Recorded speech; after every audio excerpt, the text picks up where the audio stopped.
ഓരോ ദിനവും ഖുർആനിനൊപ്പം നന്മ വഴി 269 ദിവസം സൂറത്തുൽ ബഖറ 262. അസ്സലാമു അലൈക്കും വറഹ്മത്തുള്ളാഹി. അൽഹംദുലില്ലാഹ് വസ്സലാത്തു വസ്സലാമു അലാ റസൂലില്ലാഹ്. അഊദു ബില്ലാഹി മിനശ് ശൈത്വാനിർ റജീം. الذين ينفقون أموالهم في سبيل الله ثم لا يتبعون ما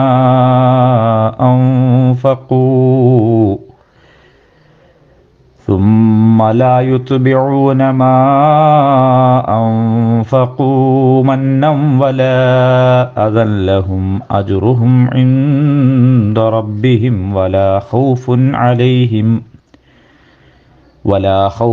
عليهم ولا هم يحزنون.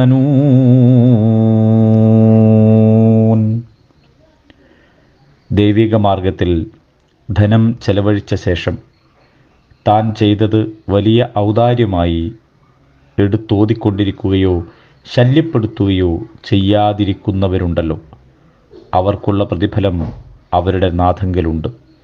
അവർ ഭയപ്പെടാനോ ദുഃഖിക്കാനോ സംഗതിയാവുന്നതല്ല. ഒരു കർമ്മം എത്ര കണ്ട് നല്ലതാവണമോ അത്ര കണ്ട് അത് ചെയ്യാനുള്ള നീയത്തും നന്നാവണം.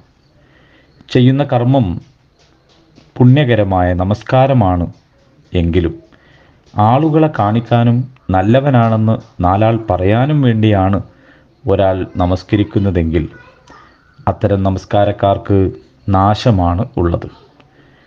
നിങ്ങൾക്ക് ഭക്ഷണം നൽകുന്നത് അള്ളാഹുവിൻ്റെ പ്രീതി ഉദ്ദേശിച്ചുകൊണ്ട് മാത്രമാണ്. യാതൊരുവിധ പ്രതിഫലമോ നന്ദി വാക്കോ ഞങ്ങൾ പ്രതീക്ഷിക്കുന്നില്ല എന്നാണ് വിശ്വാസികൾ പറയുക. ഇന്നമാ നുത്ഇമുക്കും ലിവജ്ഹില്ലാ ലാ നുരീദു മിൻകും ജസാഅൻ വലാ ശുകൂറ. പരിശുദ്ധ ഖുർആൻ സൂറത്തു ഇൻസാനിൽ അങ്ങനെ കാണാം.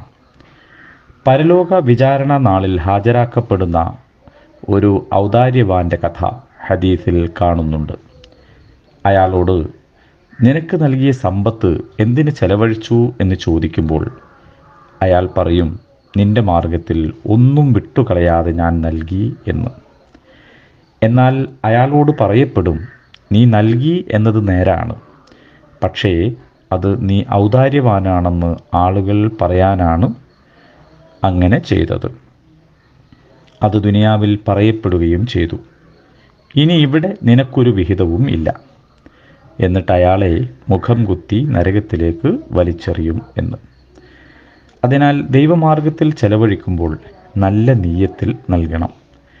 നൽകിയത് എടുത്ത് ഓതി പ്രയാസപ്പെടുത്തരുത്. അങ്ങനെയുള്ളവർക്ക് അള്ളാഹു ധാരാളം പ്രതിഫലം നൽകും. ചെലവഴിച്ചതൊരിക്കലും ദുഃഖകാരണമോ ഭയപ്പെടാൻ സംഗതിയോ ആവുകയില്ല. അള്ളാഹു നമ്മെ അനുഗ്രഹിക്കട്ടെ. അൽഹംദുലില്ലാഹി റബ്ബിൽ ആലമീൻ.